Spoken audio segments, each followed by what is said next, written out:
Assalamu alaikum, chers auditeurs, chers téléspectateurs.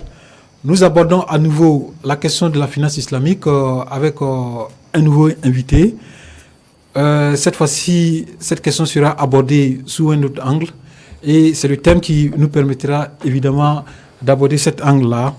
Le thème proposé pour cette émission, c'est finance islamique, une finance alternative au service de l'épanouissement de l'homme. Alors, pour en parler, nous avons déniché un expert, un spécialiste de la question. Il s'agit du frère Traoré Suleiman Abdourahim, qui a bossé sur la question. Oui. Je crois qu'il a même un parchemin. C'est le Master 2 ou... Oui, bon, j'ai fini, il me reste seulement que la soutenance. Que la soutenance, oui. Machallah. Donc, alhamdoulilah, on a pu dénicher un frère, un spécialiste de la question, avec qui on va s'entretenir sur cette question-là. D'abord, assalamu alaikum, cher. Wa alaikum assalam wa rahmatullahi wa barakatuh, mon frère. Bienvenue à vous.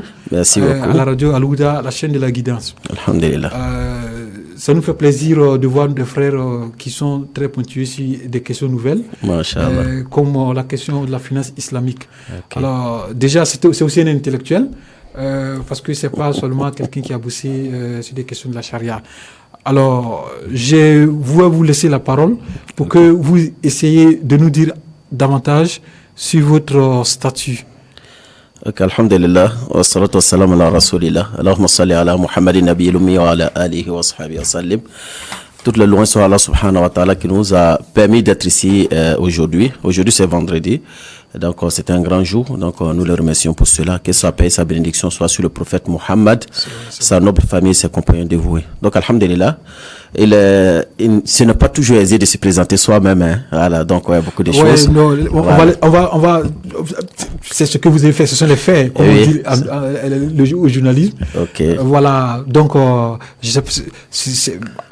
on vous c'est modeste, mais voilà, mais dites-nous tout le parcours, voilà. Ok, qu'Allah facilite. Sinon, je suis Traoré Abdourahim Suleiman. J'ai une licence en macroéconomie et gestion de développement. Je suis en Master 2 en finance islamique. J'ai déjà déposé mon mémoire et j'attends, Inch'Allah, la programmation de la soutenance. Je suis certifié en tant que formateur professionnel en développement personnel. Ouais. Je suis certifié aussi en journalisme économique et financier. Je suis aussi certifié je suis certifié en tant que jeune expert formateur en gestion de projets de développement. Super. Voilà, donc, ça fait beaucoup de casquettes. Bon, ça fait beaucoup de casquettes. Je suis aussi certifié récemment en tant que consultant formateur aussi. Donc bon, j'essaie de faire avec. Qu'Allah mette la baraka. Amin. Donc, on n'a pas eu le temps de vous faire appel pour parler de ce thème-là. Alors, dites-nous, on va rentrer déjà dans le vif du sujet. Okay. La finance islamique, est-ce que c'est une finance religieuse?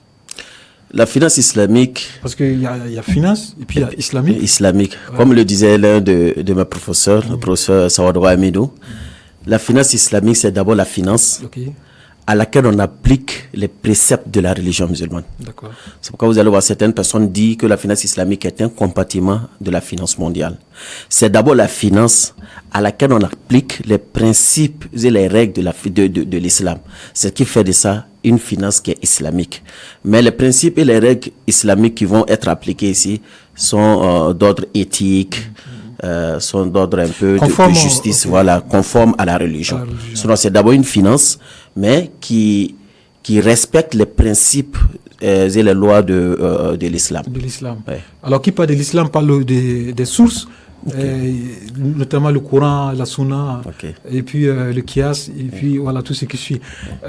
Mais est-ce à dire aussi que la finance islamique est une finance uniquement que pour les musulmans?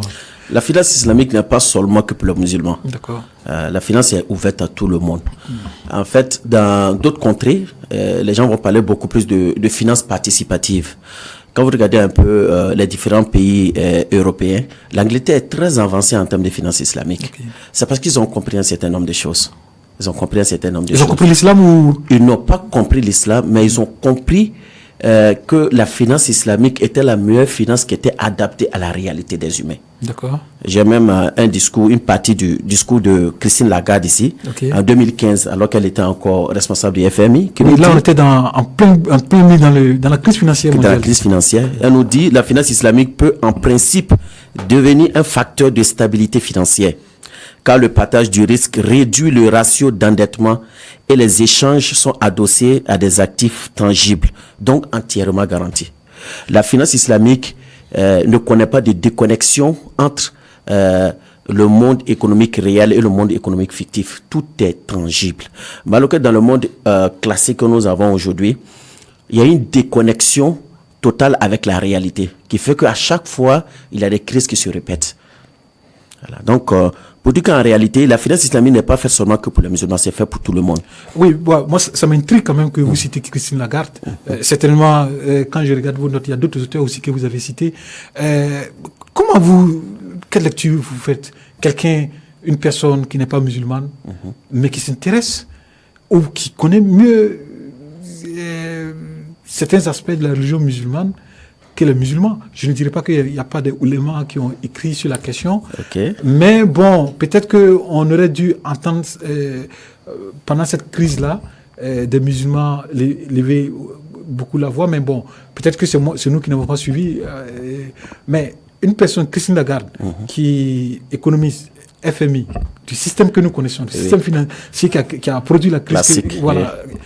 Et on sait aussi dans les curricula de l'économie qu'on enseigne dans les universités, sauf erreur de ma part, on n'enseigne pas la finance islamique.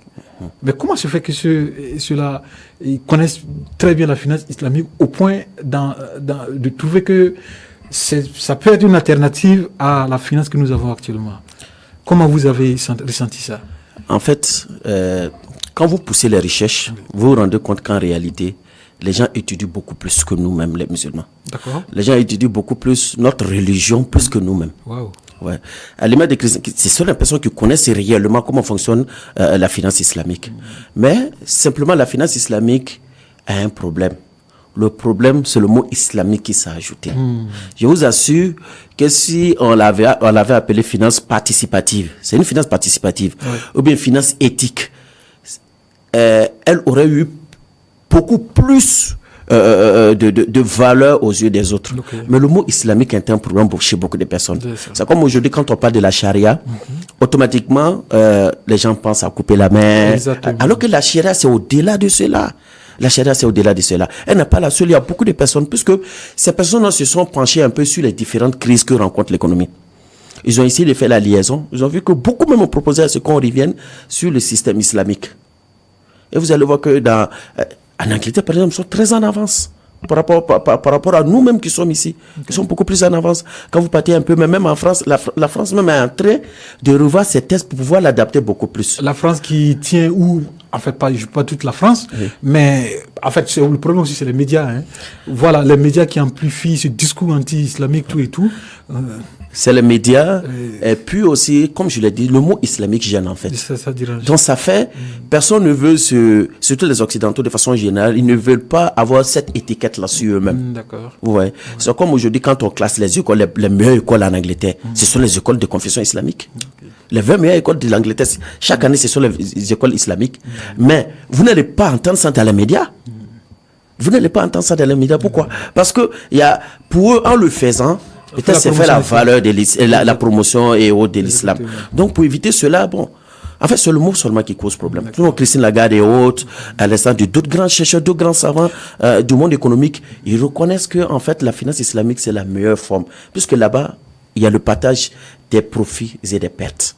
Mais est-ce que la faute aussi ne vient pas de nous? Parce que nous, généralement, on passe le temps à se bagarrer sur certaines questions, à ne pas développer un discours beaucoup plus axé sur le social des gens, le quotidien des gens, comment les gens vont vivre sur les questions économiques. Parce que, bon, généralement, on a focalisé le discours peut-être que sur la charia, sur la prière, sur le taouïd, que je ne dis pas que c'est pas bien.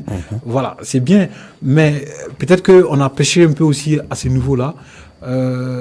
Est-ce que c'est ce que vous pensez aussi? Je pense que je suis d'accord, je suis de même avis que vous. Et à cela, il faut ajouter le fait que nous-mêmes, on ne connaît pas notre religion. Sincèrement. Nous sommes là des musulmans de nom, mais en réalité, on ne connaît pas notre religion. Moi, dans mes recherches, j'ai été surpris de voir que dans le monde, il n'y a que 3 pays qui appliquent totalement la finance islamique. Et maintenant, ces pays-là même deviennent 2. J'imagine que c'est des pays arabes musulmans. Il n'y a aucun pays arabe. C'est pas possible. Aucun pays arabe. C'est ce qui est étonnant. Aucun pays arabe. À part, il y a le Soudan dedans. Oui. À part le Soudan, dans sa source, n'est pas un pays arabe. Ils se sont arabisés. Exactement. Mais même actuellement, avec la situation du Soudan, ça laisse beaucoup à désirer. Exactement. Il y a le Pakistan et puis il y a l'Iran. Quand vous partez en Arabie Saoudite, la finance classique a plus de force même que la finance islamique. Wow. Quand vous partez dans le Golfe, la finance classique a plus de force que la finance islamique. Donc il y a un problème de volonté politique peut-être ou bon, comme on a aussi une économie mondialisée, est-ce que c'est ça aussi qui fait que les gens hésitent à rentrer pleinement dans la finance islamique ou... En fait, il y a... Qu'est-ce que c'est les causes? Pour moi, vous faites des recherches. Oui, pour moi d'abord, la première cause, c'est le manque de connaissances. Mais en Arabie Saoudite, on va dire qu'il n'y a pas de savoir. Deuxième, il y a le manque de volonté. D'accord. La volonté n'y est pas. D'accord. Prenons le cas du Pakistan. Le Pakistan a islamisé son économie en se basant sur la politique. C'est après le coup d'État des années 40, si je ne me trompe pas, le général qui est venu, celui qui a demandé à ce que toute la finance du pays soit basée sur les principes de l'islam. Ils ont pris presque 30 à 40 ans dessus. Ils ont élaboré un plan. J'ai lu un peu comment ça a été islamisé. Ils ont élaboré un plan de temps jusqu'à 5 ans. Voilà le niveau qu'on doit atteindre. Ils sont allés doucement, jusqu'à arriver à un niveau où ils ont supprimé le taux d'intérêt. Okay. Ils ont d'abord encouragé les banques à ouvrir des fenêtres, encourager beaucoup plus les banques qui donnent sans taux d'intérêt, au fur et à mesure, jusqu'à arriver à un stade où ils ont demandé aux banques de ne plus percevoir de taux d'intérêt. Mais ils sont allés pas à pas. C'est d'abord la volonté politique. Okay. Quand vous regardez un peu la plupart de ces pays-là, il n'y a pas cette réelle volonté politique-là qui est là. C'est vrai qu'ils veulent, ils le disent de non, ils essaient d'encourager et autres, mais cette réelle volonté politique-là, il n'y en a pas. Quand vous regardez la BID, par exemple, le plus grand actionnaire de la BID, c'est qui? C'est l'Arabie Saoudite. Mais pourquoi ils n'ont pas les finances totalement 100% choses? Qu'est-ce qui les empêche? Ils ont la science. Ah oui, mais je crois qu'on avait eu un souci ici où je me souviens plus du problème, mais la BID avait donné, la BID fait des dons au Burkina, je crois, et que il y avait une sorte d'interdiction. Voilà, il faut que ça soit conforme à la charia, ce qu'on appelle ça fait du bruit. Est-ce que c'est pas ça aussi qui fait retenir, comment on appelle ces institutions-là? Parce que quand on veut s'ouvrir au monde, on se dit que bon, le monde ne fonctionne pas que sur la base de nos principes. Mais il faut peut-être, pour aller vers le monde, il faut accepter les autres principes. Okay. Est-ce que ce n'est pas ce postulat-là aussi qui fait qu'il y a cette hésitation d'aller à 100% sur la finance islamique? Pas forcément. En fait, lorsque les autres arrivent à voir l'importance de la finance islamique, ils vont eux-mêmes se retourner vers la finance islamique. C'est le cas au Maroc actuellement. Presque toutes les banques classiques, les clients sont en train de demander aux différentes banques classiques d'ouvrir des fenêtres. Ah, donc ça veut dire que les populations ont compris. Puisque c'est l'avantage que les gens regardent en fait. Okay. Dans la finance classique aujourd'hui, moi je suis le banquier, vous venez pour emprunter. Moi je me fous de ce que vous allez aller faire avec l'argent. L'essentiel pour moi, que vous soyez solvable. Vous avez pris pour aller marier une deuxième femme. Vous avez pris ça pour aller investir. L'essentiel, tous les papiers sont là. Si vous êtes défaillant, je saisis tout ce que vous avez donné comme garantie. Comprenez? Mais dans le cas de la finance islamique, ce n'est pas la même réalité. Puisque le financier est obligé de suivre le projet de celui qui a emprunté. Il ne s'ingère pas dans la gestion, mais il est garant. Il faudrait que le projet réussisse. Puisque lui, sa cote-part là sera sur le bénéfice et non un taux d'intérêt. S'il n'y a pas de bénéfice, la banque ne gagne rien. Et au contraire, même s'il y a une perte qui n'est pas imputable au gestionnaire, c'est la banque qui endosse la perte. Imaginez que vous expliquez cela, même à des gens qui ne sont pas musulmans. Ils sont prêts à partir. Exactement. Ouais. Donc, en fait, pour moi, il y a cette manière de voir, bon, je peux pas dire je peux pas dire mauvaise volonté, mais il n'y a pas de volonté en réalité en tant que telle. Il n'y a pas de volonté en réalité. Ce qu'on prend, prenons le cas du Burkina Faso. On peut mettre facilement une banque islamique en place. On a tous les moyens. D'accord. Oui, certainement, on va revenir sur le cas du Burkina, parce que effectivement, mais pour rester dans les thèmes, je rappelle que le thème c'est finance islamique, une finance alternative au service de l'épanouissement de l'homme. Est-ce que déjà, sur la base du système-là, on peut dire que la finance islamique, on peut faire cette affirmation comme une thèse que la finance islamique est là pour l'épanouissement de l'homme? Effectivement, la finance islamique est là pour l'épanouissement de l'homme. Mais d'abord, avant d'entendre ça, vous allez m'excuser, il y a les principes même fondamentaux même de la finance islamique. La finance islamique, c'est 5 choses. Il y a 3 principes. D'interdiction et 2 principes d'obligation. Qui concourent à l'épanouissement de l'homme? Non, qui font la finance islamique. Qui font la finance islamique. Oui. Le premier principe d'interdiction, c'est l'interdiction de tout ce qui est riba. Le prêt à intérêt. Pas forcément le prêt à intérêt. Le riba peut être défini comme tout accroissement de quelque chose dû par exemple à une défaillance, dû au temps. Voilà. C'est comme par exemple, moi je viens, je peux vous donner de l'argent. En retour, vous devez ajouter quelque chose dessus. Ça rentre dans le cas du riba. Il y a le deuxième sens aussi, le deuxième sens du riba, c'est ce qui naît de tout ce qui est comme délai de prolongement. Je vous ai remis 100 000 francs, vous devez me remettre à la fin du mois de décembre. On est en janvier, vous n'avez pas pu. Bon, pour vous pénaliser, vous allez ajouter 25 000 francs dessus. Ça, c'est des ribas. Ou bien, achat même de marchandises ou les échanges. Il y a certaines marchandises que le prophète sallam a interdit qu'on échange. Soit on doit échanger, que ce soit à des valeurs, aux mêmes valeurs, telles que l'or, l'argent, le blé, l'orge, date, sel, et etc. Maintenant, il y a l'interdiction, c'est la première interdiction. La deuxième interdiction, c'est tout ce qui est comme garar et maïsir. Le garar, c'est quoi? Le garar, c'est tout ce qui est incertitude, hasard ou ignorance. Ça veut dire que parmi les 2 personnes qui contractent, qui font la transaction, il y a une personne qui a plus d'informations que l'autre. Alors que ça, c'est interdit en finance islamique. Par exemple, je vous vends mon poisson qui est dans l'eau. Ou bien je vous vends le petit qui est dans le ventre de la vache. Rien n'est garanti que... Ouais. Donc, c'est des exemples comme ça. Ou bien, on va jeter des pierres. Lorsque votre pierre va atteindre, par exemple, tel objet, c'est pour vous. Si vous ratez, tout ça, c'est interdit en islam. Il y a le maïsir. Le maïsir, c'est toute forme d'acquisition d'argent qui est seulement basée sur la chance, tel que les jeux à hasard et autres. PMB rentre dedans, XBit, tout ça, ça rentre dedans, tout ça. Maintenant, il y a l'interdiction même des activités illicites, qui est la 3e interdiction. Dans les activités illicites, nous avons l'alcool, le porc. Tu peux pas venir quand même prendre de l'argent dans une banque islamique, aller ouvrir une chambre de passe. Ouais. Bon. Voilà. Normalement, oui. Non, tu peux pas. Puisque ça, c'est interdit selon la charia. Parce que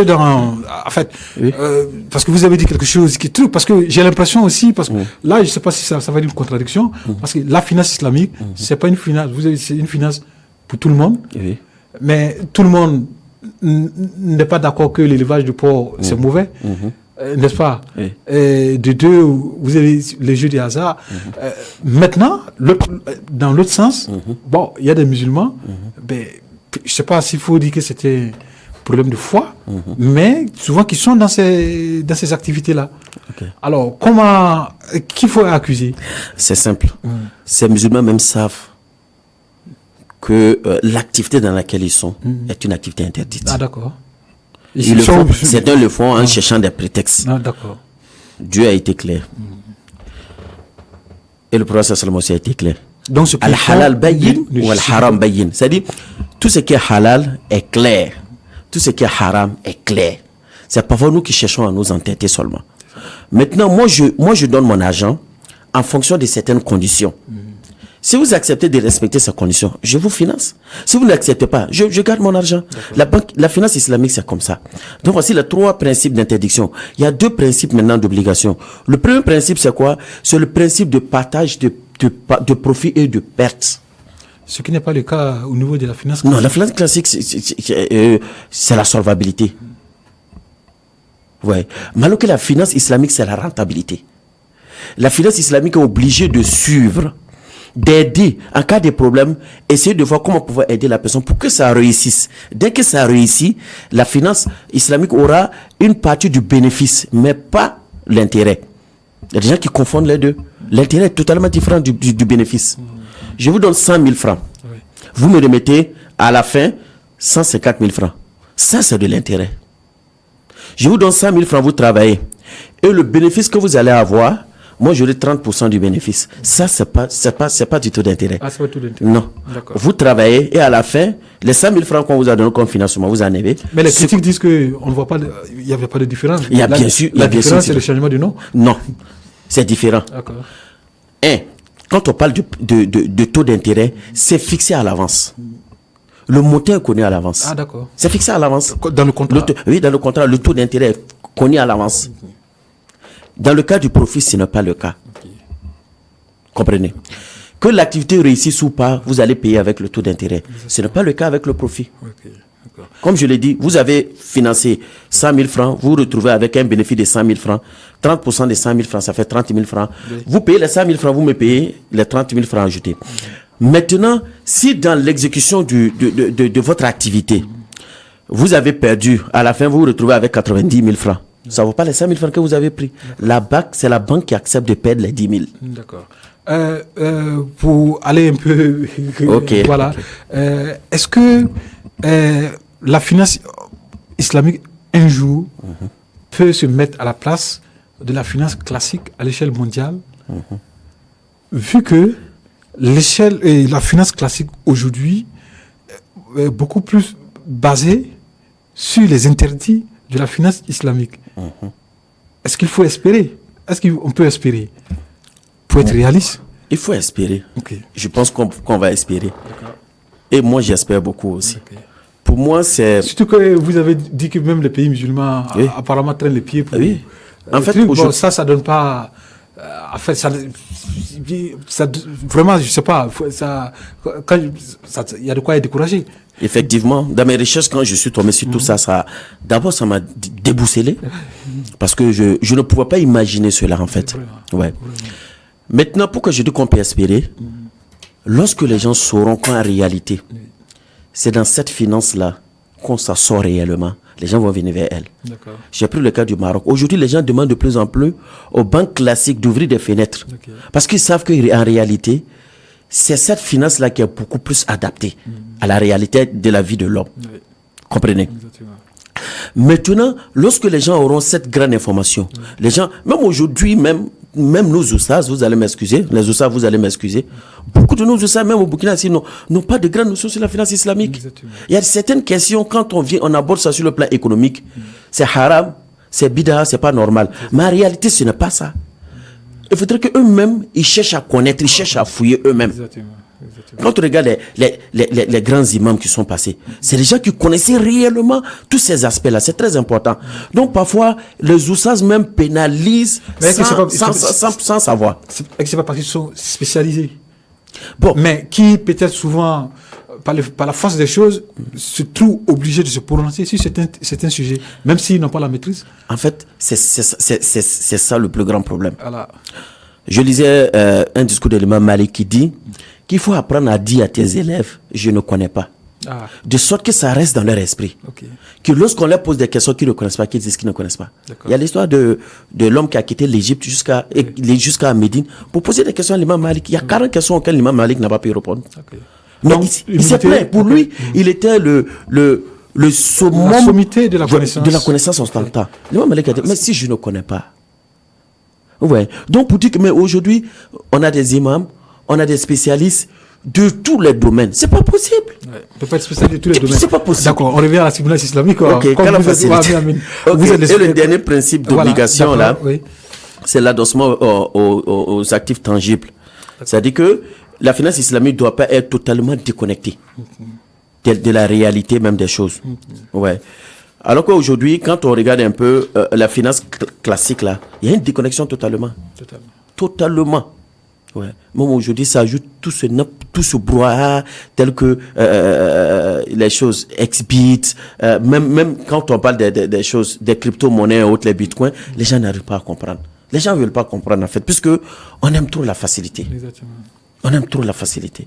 Alors qu'il dit qu'il y a certains savants qui ont permis, qui ont autorisé les bitcoins. Ça, c'est faux.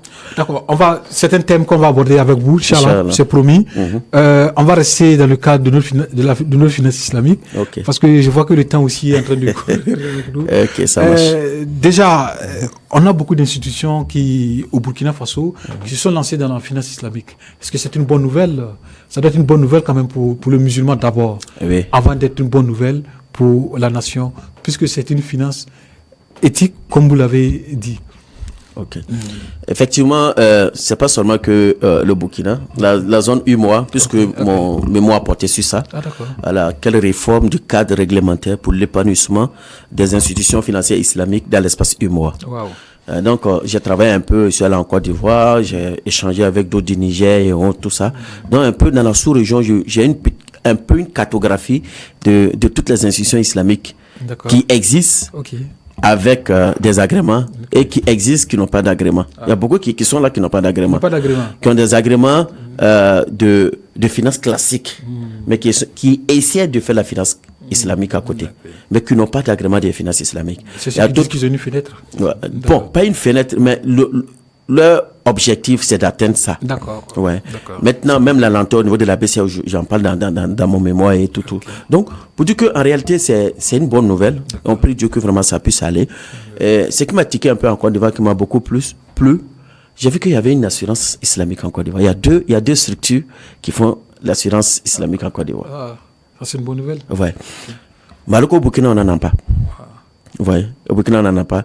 Quand vous prenez par exemple le cas du Sénégal aussi, le Sénégal, au niveau du ministère même de l'économie, il y a une branche dédiée à la finance islamique, où on nomme un responsable qui cherche à mobiliser tout ce qui est comme financement islamique pour les attirer vers le pays. Puisque la BID ne finance pas les institutions comme ça, la BID finance les pays. Ouais. Donc les Sénégalais ont eu ce petit tac-là pour pouvoir attirer beaucoup plus de choses chez eux. Donc c'est une expérience qu'on peut copier au Burkina. C'est une expérience, je parle de tout ça dans mon mémoire. C'est une expérience qu'on peut copier, et puis de la manière même on doit le faire, il y a tout ça.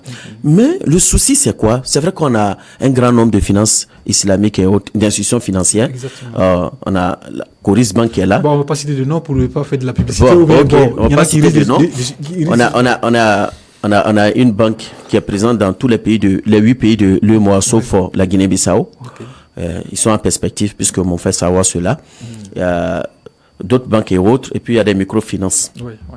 Mais le souci c'est quoi? C'est que la BCAO même n'encourage pas, n'aide pas. La finance islamique n'aide pas, oui. Je parle de tout ça dans mon mémoire. Pourquoi? Il y a tellement de restrictions qui font que ces finances islamiques-là, qui ont cette bonne volonté de faire la finance islamique, se retrouvent en train de faire la finance classique. Je prends le premier grand problème, c'est quoi? C'est l'aspect comptable.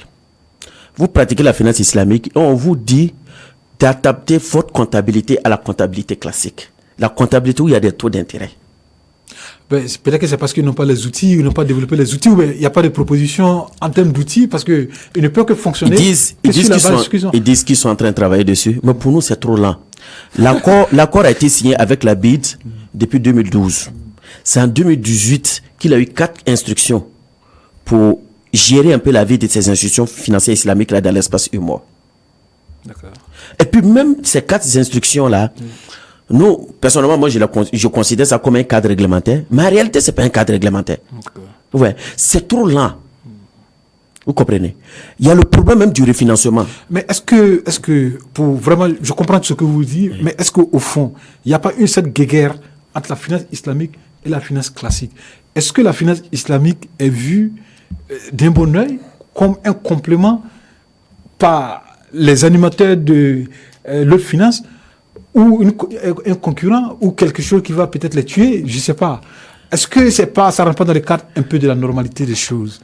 Bon, pour cette guéguerre-là, je pense qu'elle existe. Même si c'est de façon officieuse, elle existe. D'accord. Maintenant, c'est à nous de travailler, faire en sorte que en plus dépasser ce stade-là? Nous, c'est qui? Nous, d'abord, en tant que musulmans, en tant que des apprenants, des étudiants en finance islamique. Okay. Moi, j'ai été étonné de voir dans tout l'espace UMOA, l'école que moi je connais, où on enseigne, il y a au Sénégal et puis le Burkina, c'est avec, je ne veux pas citer de nom. Okay. C'est étonnant. On veut aller de l'avant. On a des banques pratiquement dans tous ces pays-là. Mais on n'a même pas assez d'écoles de formation. D'accord. Alors, ça tombe bien. Nous sommes à quelques secondes de la fin de l'émission. Mais je voudrais que vous nous donniez vraiment des notes d'espoir. En nous donnant, par exemple, des recommandations qui nous permettront de lancer 1-2 recommandations très rapidement, vu qu'on n'est plus par le temps. Malheureusement, je demande à la FAIB d'organiser des séminaires de formation, de renforcement des capacités des imams et de promotion. Des capacités des imams dans tout ce qui concerne la finance islamique. Parce que le riba, c'est un gros problème. Parce que si ça vient d'eux à travers les koutouba et autres, puisque l'information est tellement mal donnée que la finance, même dans sa pratique, rencontre tellement de problèmes. Les gens ont tendance à penser que c'est une finance de gratuité. C'est une finance qui donne les choses comme ça. Alors qu'elle est d'abord une finance avant d'être islamique. Ça veut dire que ceux qui sont là-bas, ils veulent de l'argent. C'est une activité qu'ils exercent. Donc les gens viennent vers la finance islamique en pensant que tout est cadeau. Quand vous leur montrez les conditions et autres, ils cherchent à fuir. Alors qu'en réalité, je me dis, c'est parce que nos imams n'ont pas trop bien compris aussi cet aspect-là. Donc pour clore, on a de l'espoir. Nous avons fait des propositions et nous allons continuer avec ces propositions, que ce soit au niveau de la BCAO, que ce soit au niveau de nos dirigeants, que ce soit au niveau des responsables des institutions financières islamiques, que ce soit même au niveau même de la population de façon générale. En tout cas, j'en ai fait plein dans mon mémoire et je prie Dieu que, Inch'Allah, après ma soutenance là, je compte en faire un livre et puis, Inch'Allah, pour le bonheur de tous ceux qui veulent apprendre. Et la promotion aussi de la finance islamique. Jazakallah khairan, Cheikh. Nous remercions le Cheikh Abdourahim Suleiman Traoré. Et les spécialistes en finance islamique, ça donne espoir quand on voit des frères aujourd'hui qui se lancent sur une question assez pointue et qui concerne notre religion. Ça se fait vraiment chaud au cœur. Nous encourageons le frère, nous prions Allah pour que la soutenance se passe très bien. J'espère que nous serons invités à venir participer à ce banquet intellectuel. Qu'Allah facilite. Et merci à vous, chers téléspectateurs, chers auditeurs, et à nous revoir pour une autre édition. Assalamu alaikum chez vous.